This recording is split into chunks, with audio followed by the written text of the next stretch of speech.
విశాఖలో RTC bus దగ్ధమైన ఘటన ప్రదేశంలో ప్రస్తుతం మనం ఉన్నాము. ఇక్కడ 4th రౌండ్ జంక్షన్లో ఉండే ఒక పెట్రోల్ బంక్ ఉంది. పెట్రోల్ బంక్ ఆనుకునే ఈ ప్రమాదం జరిగింది. ప్రస్తుతం చాకచక్యంగా అయితే డ్రైవర్ ఈ ప్రమాదం నుంచి ప్రయాణికులను గట్టెక్కించగలిగాడు. అయితే ప్రయాణికులను గట్టెక్కించగలిగిన డ్రైవర్ ప్రస్తుతం మనతో ఉన్నాడు. సార్, ఎలా జరిగింది అసలు ప్రమాదం, మీరు ఎలా గుర్తించారు?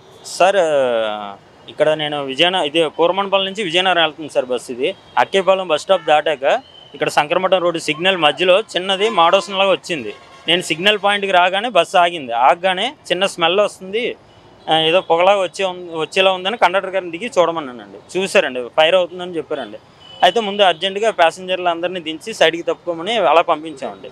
బంక్లో నుంచి అలా సైడ్కి పంపించి ఆ తర్వాత పైకి ఎక్కి బానెట్ లేపండి. అప్పటికి ఫైర్ అంతా నా మీదకి వచ్చేస్తుంది. వాటర్ అది వేసామండి, ఆరలేదు.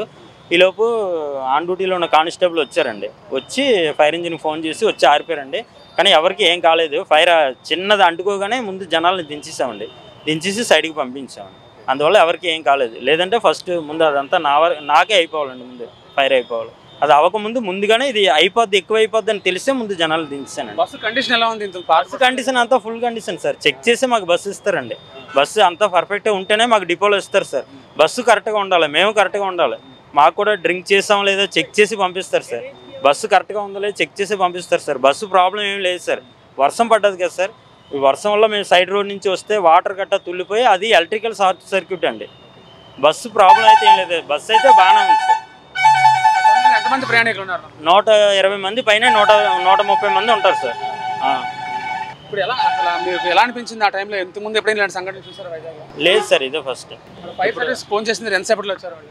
అంటే వాళ్ళు 15 మినిట్స్ అలా పట్టింది సార్. అప్పటికే బస్సు సగం కాలిపోయింది సార్. అంటే ట్రాఫిక్ కదా సార్, వాళ్ళు కూడా ఫోన్ చేసిన వెంటనే బయలుదేరారంట. కానీ 15 మినిట్స్ అలా అయిపోయింది సార్. అప్పటికి బస్సు కాలిపోయింది. అప్పటికి జనాలందరినీ చాలా దూరం దాటించామండి. ఎవరు లేరు పక్కన. బస్సు అయితే ప్రాబ్లం లేదు సార్. బస్సు అంతా బాగానే ఉంది.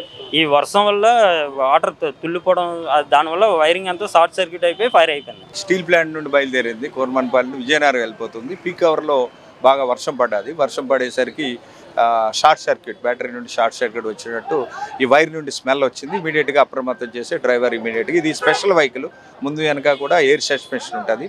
అది 9 లక్షలు దాటిపోయింది వెహికల్ కూడా. సో ఈ వెహికల్ అందరూ కూడా ఇమీడియట్గా FRP బాడీ ఉండడంలో వైడర్ బాడీ, మామూలు బాడీ కాదు. సో దాంతో కొద్దిగా ఫైర్ క్యాచ్ అయ్యింది. లో ఫ్లోర్ అనమాట, దాని మీద ఫైర్ క్యాచ్ అయింది. ఇమీడియట్గా డ్రైవర్ కండక్టర్ అప్రమత్తం అందరు దింపేశారు. ఫైర్ అవ్వగానే ఫైర్ ఇంజిన్ తీసుకొచ్చి ఎప్పటికప్పుడే అప్రమత్తం చేసి ఏ ఇబ్బంది లేకుండా ఇమీడియట్గా క్లీన్ చేశారు. టైం మీద అయితే ఉంది. ఇంకా 9 lakhs అయిందంటే ఈజర్ 10 years అయింది. స్టిల్ మేము రిపేర్లు అన్నీ చేస్తున్నాం ఇప్పటికప్పుడు. కానీ షార్ట్ సర్క్యూట్ అయిందండి. ఇది సడన్గా అనుకోకుండా షార్ట్ సర్క్యూట్ అయింది. ఈ తరహా బస్సులు ఇలాంటి ప్రమాదాలు జరగకుండా ప్రికాషన్స్ తీసుకుంటాం, ఎప్పటికప్పుడు తీసుకుంటామండి. ఎప్పుడు రోజు మెయింటైన్ చేస్తారు, ఎప్పటికప్పుడు నెలకు ఒకసారి మెయింటైన్ చేస్తారు. లేదంటే కంపెనీ వాళ్ళు కూడా మొన్న చూసి వెళ్ళారు. ఎప్పటికప్పుడు తనిఖీలు చేసి రెక్టిఫై చేస్తుంటామండి. అవును, బాగా ఇమీడియట్గా రష్ కాగానే స్మెల్ వస్తుంది. మేము కూడా ట్రైనింగ్ ఇస్తాం ఎప్పటికప్పుడు డ్రైవర్లకి. ఏ ప్రమాదం వచ్చినా స్మెల్ వచ్చినా సరే ఇమీడియట్గా అలర్ట్ చేయమండి. ప్రయాణికులు ముఖ్యము, ప్రయాణికులు సురక్షితమే ముఖ్యం కాబట్టి షార్ట్ సర్క్యూట్ అయినా సరే ఇమీడియట్గా రెస్క్యూ చేస్తున్నామండి. Thank you. Red single bus ఆగింది, ఇంకా వెళ్ళట్లేదని చూసాను సార్. చూస్తే బస్సు నుంచి పొగలు ఫైర్ వస్తుంది సార్.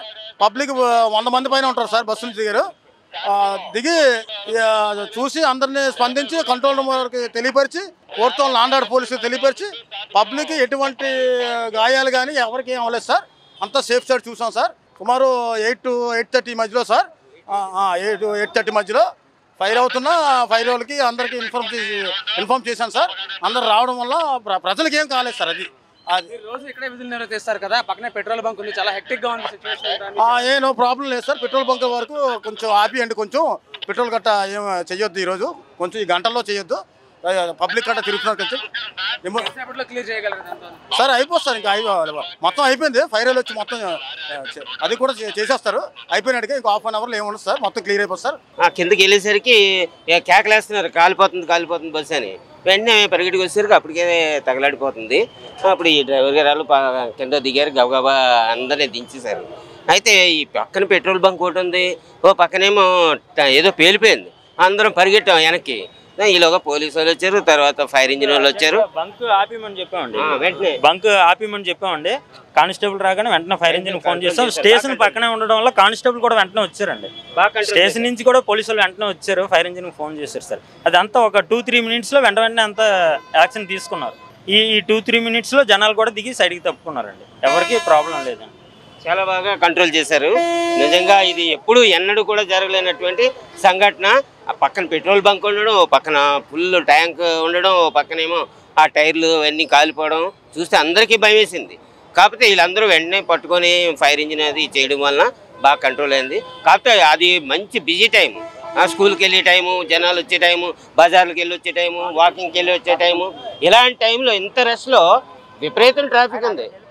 ఆ ట్రాఫిక్లో అలా జరిగింది. డ్రైవర్ మేల్కోవడమే మంచిదైంది. 120 మంది స్టూడెంట్స్ పైన ఉంటారు.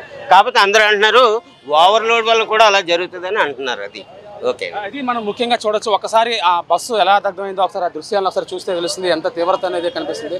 మొత్తం ఇంజిన్ సైడ్ ఫ్రంట్ పార్ట్లో ఉండే మొత్తం భాగం అయితే పూర్తిగా దగ్ధమైపోయిన పరిస్థితి అయితే ఉంది. మొత్తం మనం చూడొచ్చు, చిన్న స్పార్క్ రావడంతో ఈ ప్రమాదానికి ప్రధానమైన కారణంగా డ్రైవర్ ప్రత్యక్ష సాక్షి చెబుతున్న పరిస్థితి అయితే ఉంది. అదే సమయంలో మొత్తం అంతా ఎంతమంది అయితే ఉన్నారో వాళ్ళందరినీ కూడా ఆ బస్సు నుంచి సురక్షితంగా బయటికి దింపించే ప్రయత్నం జరిగింది. అలాగే ఫైర్ సర్వీస్ సిబ్బంది కూడా సకాలంలో రాబట్టి ప్రజల ప్రాణాలను కాపాడుకోగలిగామని చెప్పుకోవచ్చు. ముఖ్యంగా ఈరోజు ముఖ్యమంత్రి చంద్రబాబు నాయుడు అలాగే డిప్యూటీ సీఎం పవన్ కళ్యాణ్ కూడా ఊళ్ళో ఉన్న నేపథ్యంలో ఈ సంఘటన జరగడం పట్ల అధికారులు చాలా సీరియస్గా తీసుకున్న పరిస్థితి అయితే ఉంది. ముఖ్యంగా మనం చూడొచ్చు, ప్రయాణికులు కూర్చుండే ప్రదేశం ఎంత దారుణాతి దారుణంగా మారిపోయిందో చూడొచ్చు, అగ్నికి ఆహుతైందో చూడొచ్చు. ఒక్క ప్రాణం కూడా పోకుండా వాళ్ళందరినీ సురక్షితంగా కూడా బయటికి తీసుకువెళ్ళగలిగారు. ఇదే మనం చూడొచ్చు, అత్యంత రద్దీగా ఉండే ప్రదేశం ఇదంతా. ఇక్కడ రద్దీగా ఉండే ప్రదేశం, ముఖ్యంగా పక్కనే ఆ పెట్రోల్ బంక్ కూడా ఉండే పరిస్థితి ఉంది. ఒకవేళ ప్రమాదం కనుక జరిగితే అది ఊహించని రీతిలో మనం దీన్ని చూడొచ్చు. ఆ విశాఖలో ఒక పెద్ద ప్రమాదం అయితే తప్పింది, అందరినీ సురక్షితంగా బయటకు అయితే తీసుకెళ్ళగలిగిన పరిస్థితి ఉంది. ఇక్కడ చాలామంది వస్తున్నారు, చూస్తున్నారు, అసలు బస్సు ప్రమాదానికి గల కారణాలు ఏంటన్నది అన్వేషిస్తున్న పరిస్థితి ఉంది. ఆర్టీసీ ఆర్ఎం గారు కూడా ఇక్కడ తీసుకువచ్చారు. ముఖ్యంగా ఈ ప్రయాణికులందరినీ సురక్షితంగా బయటకు తప్పించడం అనేది ఒక పెద్ద యజ్ఞంగానే మనం చెప్పుకోవచ్చు. ఇది ఇక్కడ ఉన్న పరిస్థితి.